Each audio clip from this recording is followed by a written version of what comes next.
falsifiable evidence for that. So far what's actually been given a lot of the times is what they call just so stories. Now just so stories, famously from Rudyard Kipling's book, how did the elephant get a long trunk?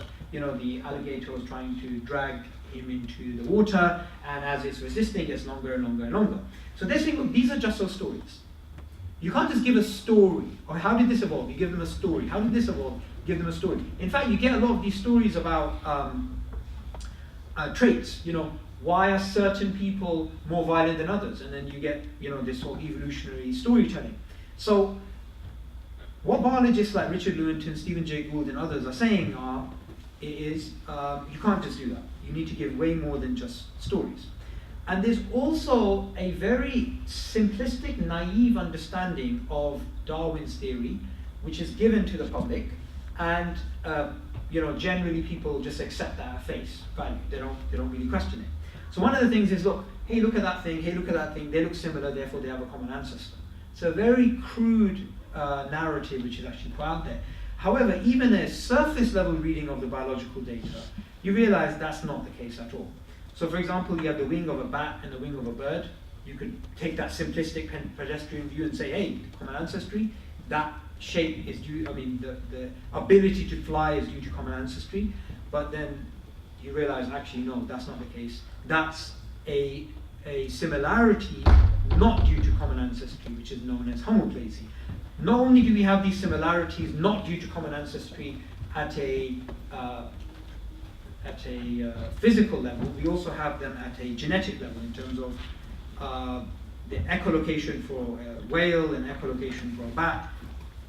This type of similarities not due to common ancestry are well known, and they're spread throughout the tree of life. Likewise, when it comes down to us, Homo sapiens, is again a very simplistic view. You sometimes get, these monkeys, right? They're getting together and they're battering this other monkey, and then they show another video of a bunch of chavs beating up another chav up north, right? Not north, whatever. And it's like, oh my god, look, it's so bloody similar, right? But look, again, it's a very pedestrian view. It's a very layman's perspective, right? It's not actually right. If you look at the biological life forms that exist around us, the closest thing to the human beings are not chimpanzees, sociologically. The closest things to human beings in terms of social behavior are ants. Ants live in mega colonies of millions. Chimpanzees don't do that. Ants have economies, they have trade, they have funerals, they have large-scale warfare, they also have battlefield medicine supply, they also have farming, and they also domesticate other species. If you were to compare human beings and chimpanzees and human beings and ants, it's well known and understood and written about that ants are much sociologically closer. And when you look at, say, speech, we're much closer to songbirds than we are to chimpanzees, and in terms of intelligence, we're much more closer to crows. So it's a very simplistic idea. Hey, look, that looks similar. Hey, that looks similar. Therefore, they have a common ancestor. There's a lot more to it. That's an assumption, and that assumption you can challenge using other assumptions. But before we get into that, we can get into that in Q&A.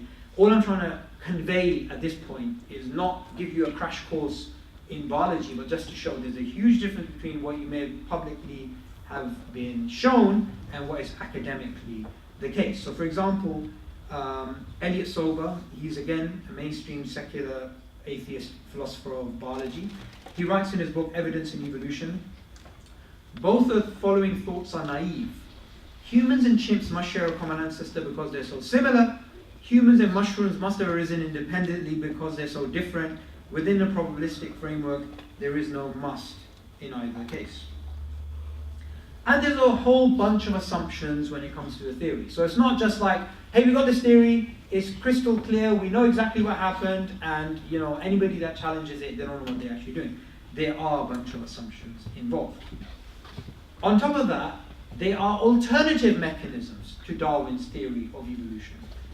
Evolution by natural genetic engineering, neo-Lamarckian evolution, and Lamarck, for those of you who may have studied biology, you would remember existed some 50 years before Darwin, and he had his own history of life, which was different to a tree of life.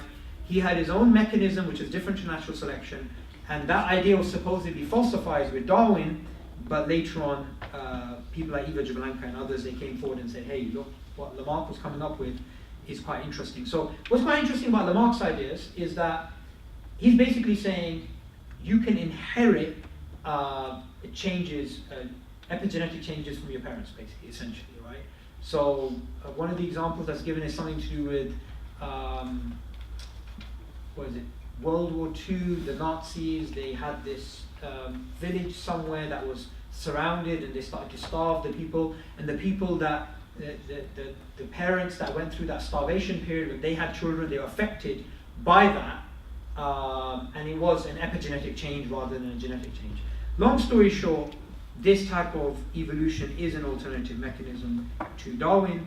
And lastly, what's known as Mendelian mutationism or neo-mutationism or mutation-driven evolution, which is proposed by Masayoshi Nai.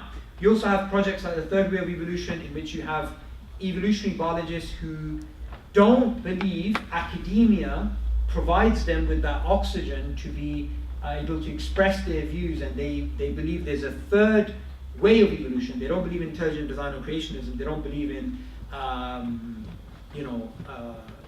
Darwin's theory. So they believe in a third way of evolution, and they're not challenging the tree of life, they're challenging the mechanism of evolution. And you have people here from, China, North America, Europe, Harvard, Princeton, you can imagine people from all across the world. Now here's where we start to get into what's actually going on here with Darwin's theory, right? So there's nothing wrong with accepting Darwin's theory as a valid scientific theory, right? No one's challenging that. That's a valid scientific theory. What we're challenging here is that it's true, literally. Because something being valid scientifically doesn't mean it's true. And that's, again, a public misconception. Now, what we need to realize is that if we start off with the idea that there's no God, we just start off with the idea that there's no God, then it's logically necessary for something like the Darwinian history of life to be true. Okay? Let me repeat that again.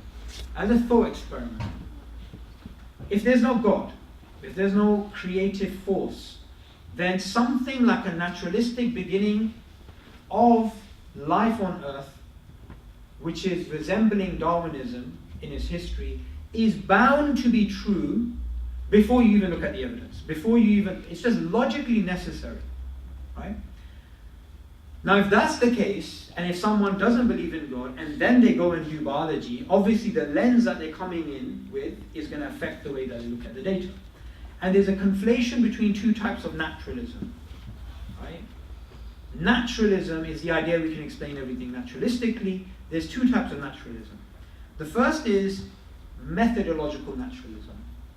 Methodological naturalism is, look, when we as scientists are looking out for natural explanations of the world, we're not going to invoke anything supernatural, and that's just an assumption that they work with. Another type of naturalism is philosophical naturalism, which says there is no God, there is nothing else but nature. Now, these two types, you being a methodological naturalist doesn't entail you being a philosophical naturalist. However, if you are a philosophical naturalist, you are going to be a methodological naturalist. And this is where the heart of the confusion lies. Because Darwin's theory does not disprove the existence of God, and we're going to get into that more in the Q&A. However, if there is no God, then Darwin's theory or something like it has to be true by necessity. It's not a two-way street. Okay. A good way that we can summarize naturalism is the way that Richard Lewontin, who I mentioned earlier, explains it. We are forced by our a priori adherence to material causes to create an apparatus of investigation, a set of concepts that produce material explanations, no matter how counterintuitive, no matter how mystifying to the uninitiated. Moreover, that materialism is an absolute, for we cannot allow a divine foot in the door.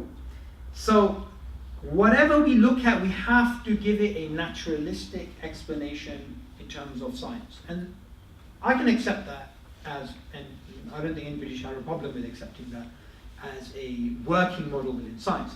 But then to go outside of that and say that's all that actually exists and that's where the main problem lies, that's problematic, logically and also in terms of evidence.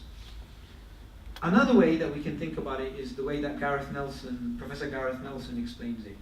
We've got to have some ancestors, meaning human beings. We'll pick those. Why? Because we know they have to be there and these are the best candidates. That's by and large the way this works, and I'm not exaggerating. So what he's basically saying here is, look, human beings by necessity have to have non-human ancestors. They just have to. Why? Because you can't just say human beings appeared in the history of life without being linked to something else, from a naturalistic point of view. So what you have to do in that case is just go with these candidates, whoever they are. And that's why what you'll find is within the fossil record is that, for example, they'll say, okay, these are Homo sapiens, and going back, this is Homo erectus, this is Homo naledi, this is Denisovans, whatever. And every couple of years, there's like a musical chairs going on, right? Why? Because it's true by necessity, so one order of the pattern or another has to be true. Now, in terms of the public understanding and the academic understanding, is it just a mere coincidence that there is such a big difference between the public understanding and the academic understanding? And this is the slide where I basically make the argument that no, it's not. This is not a pure coincidence. It's not due to, human beings just generally having some miscommunication and people genuinely trying to convey information and others misunderstanding them. This is, I believe, a case of deliberate misinformation. So let's start off with the handsome guy with the eyebrows which seem to be trying to escape his face. Julian Huxley, right? So Julian Huxley is a very important figure in the history of science. He's a very important figure of the last 100 years in terms of evolutionary biology. He is, you can guess by his name, the grandson of T.H. Huxley, who was known as Darwin's bulldog. And Julian was an atheist philosopher, an evolutionary biologist, and he was absolutely clear about what he believed. He believed that there was no God, and it was his duty and the duty of others like him in the field to tell people and to convey to people and to evangelize to them that Darwin's theory is right and God doesn't exist. And he, in fact, is the most explicit proponent of what he himself calls a religion. Now, in 1927, which is a long time ago, not nearly 100 years, he wrote a book called Religion Without Revelation. Religion Without Revelation.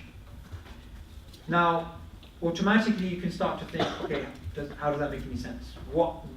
Religions generally, they claim revelation. So they say, it's from God. So religion without revelation.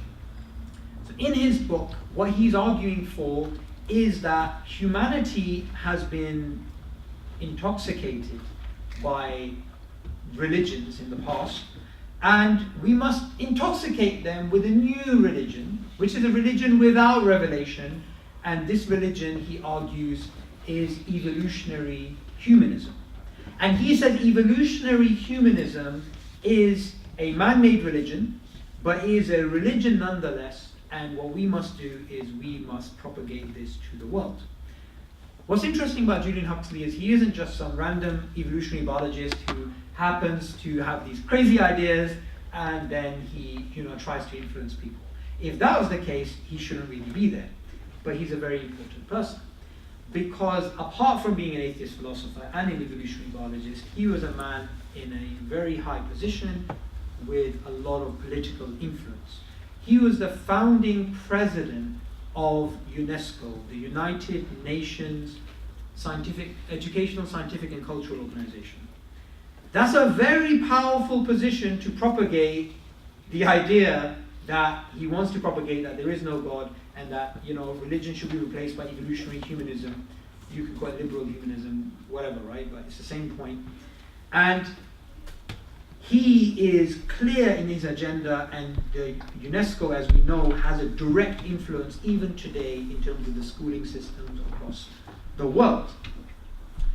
Now, On the bottom right, we have Michael Roos. Michael Roos is again, mainstream atheist academic.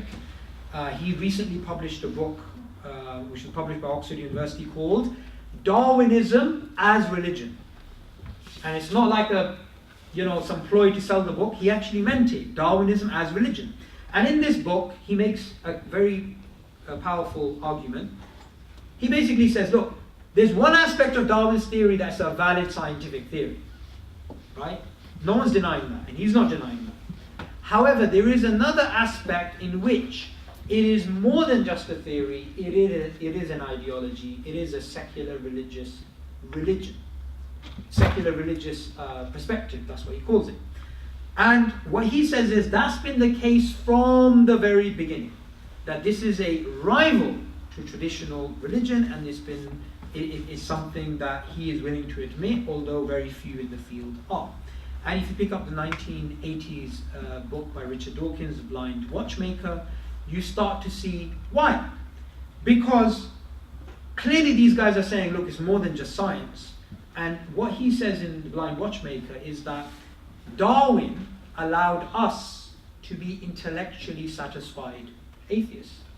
So if there's a theory which you think is making you intellectually satisfied in being an atheist, you're automatically going to be biased towards that theory. And not only that, in terms of your metaphysics, in terms of your philosophy, because everyone has a philosophy, whether you believe philosophy is useless or not, you are going to import that in. Now, what's interesting about, if we get to the real live wire here, which is atheism being the foundation for the religion of evolutionary humanism, leading to the propaganda and leading to the miscommunication of the valid science and the perception of it,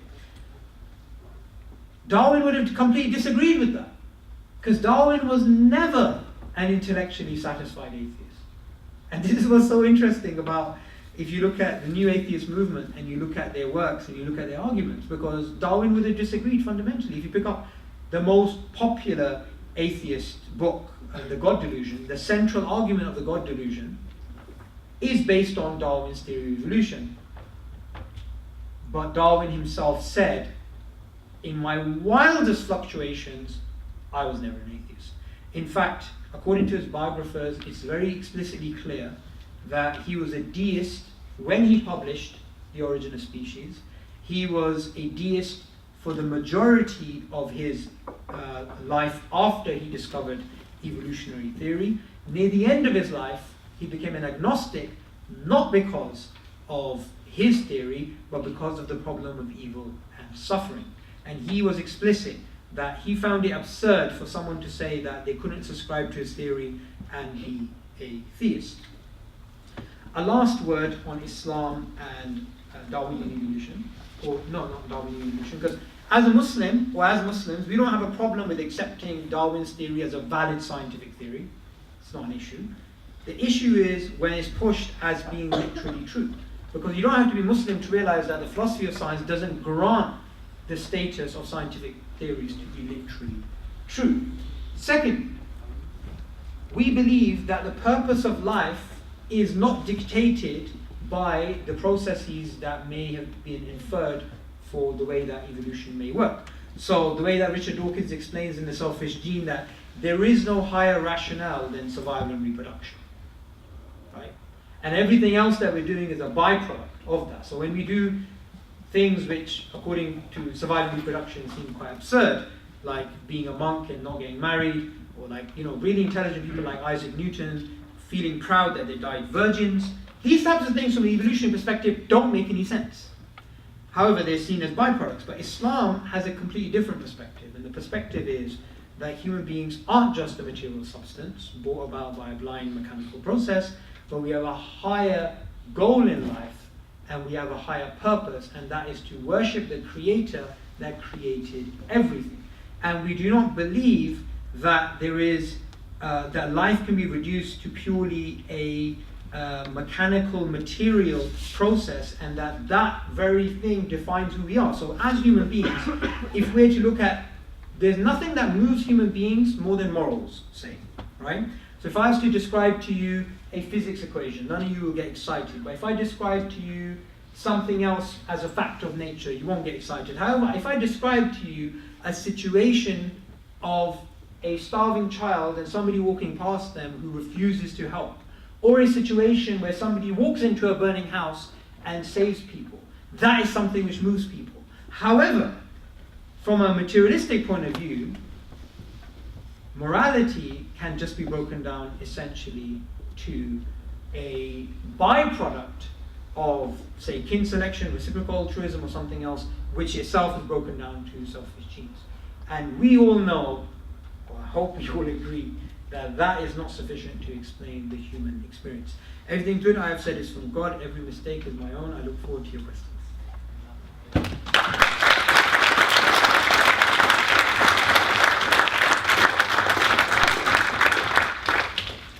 Okay, you can raise your hand or you can talk. I'm easy either way.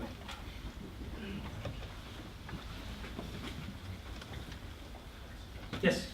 Am I right in saying that Muslims believe that Allah was omnibenevolent, omnipotent, and omniscient? And if so, why would He create creatures which are not fully evolved? So it's clear that evolution has happened, and why would Allah not create the most evolved form of a human and create anything less than that? And secondly, I think I'm right in saying that Muslims believe that humans come from Allah created a man and woman, and from that all humans come, essentially. So who existed before that? Like, we know evolution is a thing. So before those, that man and woman that Allah created, what was before that? Okay. So firstly, your first question was about why would Allah make something which is less than evolved? And what I would say is that, going back to this slide, the idea of highly evolved, lesser evolved, and again it presupposes that progression view is actually incorrect. So for the assumption that something is evolving towards a goal, or so therefore it's lesser evolved or more evolved, that assumes there's a goal of evolution. But that idea that there is a goal that we're headed towards is actually not correct. That's not the way that actually works.